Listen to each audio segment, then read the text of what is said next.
دیکھیں ایک بات یاد آ گئی علم کی. ایک شخص نے کہا وہ داری تھا، منکر، اللہ کا منکر تھا. وہ کہتا ہے زمین آسمان اسی طرح بنے ہوئے ہیں اور چلتے جائیں گے. اس نے کہا کہ ہر مجعول کے لیے جائل کا ہونا ضروری ہے، ہر مخلوق کے لیے خالق کا ہونا ضروری ہے، ہر مصنوع کے لیے صانع کا ہونا ضروری ہے.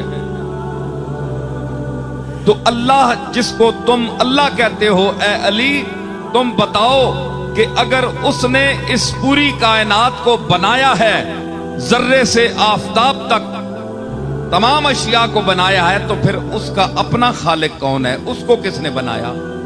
مسلمان تو خاموش ہے، وہ کہتا ہے کہ وہ اپنی ذات سے قائم ہے، اس کا کوئی خالق نہیں، لم یلد ولم یولد. مگر وہ کہتا ہے کہ نہیں، میں عقل ظاہر سے ماننا چاہتا ہوں، عقیدے سے نہیں. اگر میں قرآن کو مانتا تو پھر قرآن نے جو کچھ کہا ہے وہی میرے لیے کافی ہوتا. میں تو جس نے قرآن کو نازل کیا ہے اس کو بھی نہیں مانتا، تو قرآن کو کیسے مانوں؟ مجھے بتاؤ اے علی،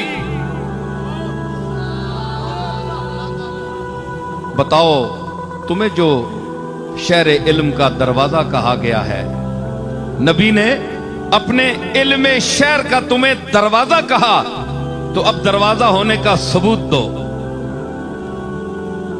فرمایا مولا کائنات بولے، فرمایا نہیں مانتا کہ ہر بنانے والے کے لیے ایک بنانے والا، پھر اس کا بنانے والا، پھر اس کا بنانے والا. یہ تو دور و تسلسل ہے، یہ محال عقلی ہے، یہ تو ہو ہی نہیں سکتا. اس کی تو پھر کہیں رکاوٹ ہی نہیں. پھر اس کا بنانے والا، پھر اس کا، پھر اس کا، پھر اس کا، یہ ساری عمر تسبیح پڑھتے رہو.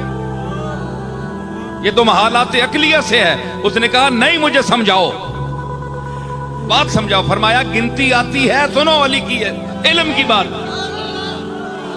فرمایا گنتی آتی ہے جی، 1 2 3 4 5 6 گنی نا. فرمایا الٹے گنو. اس نے کہا 6 5 4 3 1. جناب علی نے فرمایا 1 سے پہلے گنو.